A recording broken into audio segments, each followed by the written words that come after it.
అర్థమైందా? బండి ఉంటే నెంబర్ ఉంటే ఈ బండి ఎవరికైనా నేను చెప్పగలుగుతా.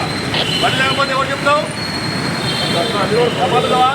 బండి ఉంటే ఏపీ10 బిఎఫ్ 1583 పలానా బండి నెంబర్ మేము కొట్టే పలాని ఉదయ్ది బండి చెప్పగలుగుతాం. డీటెయిల్స్ వస్తాయి. ఫర్ ఎగ్జాంపుల్ ఈ బండి ఒక బండి వచ్చి మిమ్మల్ని ఇంటర్వ్యూ చేస్తుంది, కొట్టి వెళ్ళిపోతాడు. బండి నెంబర్ తెలియదు, ఎట్లా పట్టుకోవాలి? నెంబర్ తెలియదు, ఎట్లా పట్టుకోవాలి? వదిలిపెడతాం. మీరు దెబ్బ తగ్గుతుంది, తలకాయ పోవచ్చు, చేతులు ఇరగొచ్చు, కాలు ఇరగొచ్చు. ఇక మర్చిపోవాల్సిందే. ఒకవేళ మనకు తెలిస్తే తప్ప, ఎవరు యాక్సిడెంట్ చేసేది తెలిస్తే తప్ప అది పట్టుకోవడం కష్టం. అందుకనే మీరు నెంబర్ ఐడెంటిటీ రెండు వైపులా కూడా బండికి నెంబర్ ఇచ్చారు.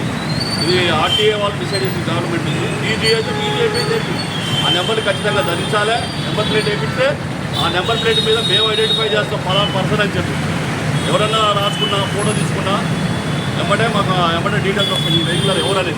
అప్పుడు అతను పట్టుకొని చట్ట ప్రకారంగా కేసు బుక్ చేస్తే ఉన్న ఇన్సూరెన్స్ని బట్టి ఇన్సూరెన్స్ ఉంటుంది బండికి, థర్డ్ పార్టీ ఉంటుంది, ఫుల్ ఇన్సూరెన్స్ ఉంటుంది.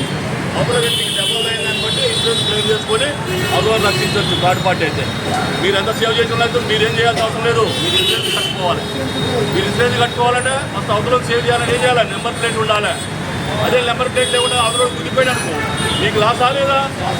నెంబర్ ప్లేట్ వాళ్ళు ఇంపార్టెంటా? అదొకటి. ఎంతోమంది నెంబర్ లేకుండా తిరుగుతూ ఉన్నారు దొంగలు.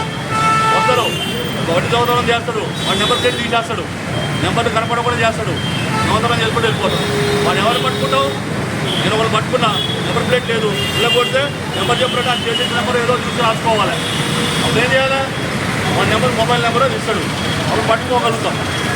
అదే నెంబర్ ప్లేట్ నెంబర్ ఉందనుకో ఈ డీటెయిల్స్ చూస్తే ఇక బండి ఎవరి మీద ఉంది ఏం పట్టుకోగలుగుతాం. అర్థమైందా? ఆ నెంబర్ లేకపోవడం వల్ల మ్యాచింగ్లు, దొంగతనాలు ఇవన్నీ ఎక్కువవుతున్నాయి. ఇవన్నీ మనమే ఆస్కారం కదా. ఖచ్చితంగా మీరు నెంబర్ ప్లేట్ వేస్తే మనకే మేలు.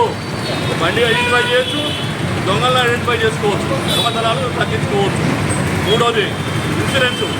మనం ఎప్పుడైతే ఒక యాక్సిడెంట్ అవుతుంది, యాక్సిడెంట్ అవుతున్న కాలంలో ఖచ్చితంగా ఇన్సూరెన్స్ క్లెయిమ్ చేయాలి.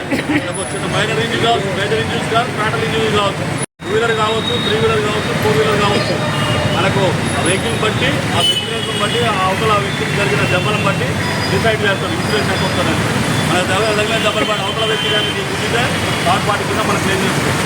మనమే సెల్ఫ్ స్కిడ్ అయిన మన బండికి మనం ఫుల్ ఇన్సూరెన్స్ క్లెయిమ్ చేసుకోవచ్చు. ఆ ఇన్సూరెన్స్ మనం కాపాడుతుంది. అందుకని ఖచ్చితంగా మీరు డాక్యుమెంట్ల లైసెన్సు, ఆర్సీ, ఆర్సెంట్, నెంబర్ ప్లేట్, మీ ఐడెంటిటీ, ఇన్సూరెన్సు, పొల్యూషన్ కూడా ఉండాలి.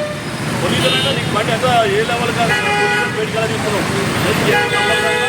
ఆల్ డాక్యుమెంట్స్ వెహికల్కి ఖచ్చితంగా మెయింటైన్ చేస్తూ మీ నెత్తికి హెల్మెట్ని ఖచ్చితంగా ధరించి సురక్షితమైన ప్రయాణం చేయాలి.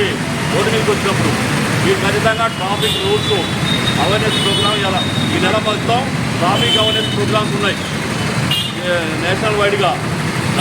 దాంట్లో భాగంగా ఈ 2 వీలర్స్ మేము సూర్యాపేట టౌన్ నుంచి 2 టౌన్ నుంచి అవేర్నెస్ ప్రోగ్రామ్ కండక్ట్ చేయడం జరుగుతుంది.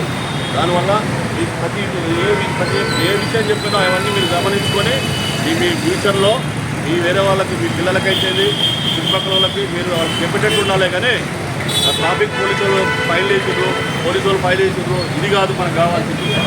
మీరంతా హ్యాపీ స్వచ్ఛంగా ఉండాలని కోరుకుంటూ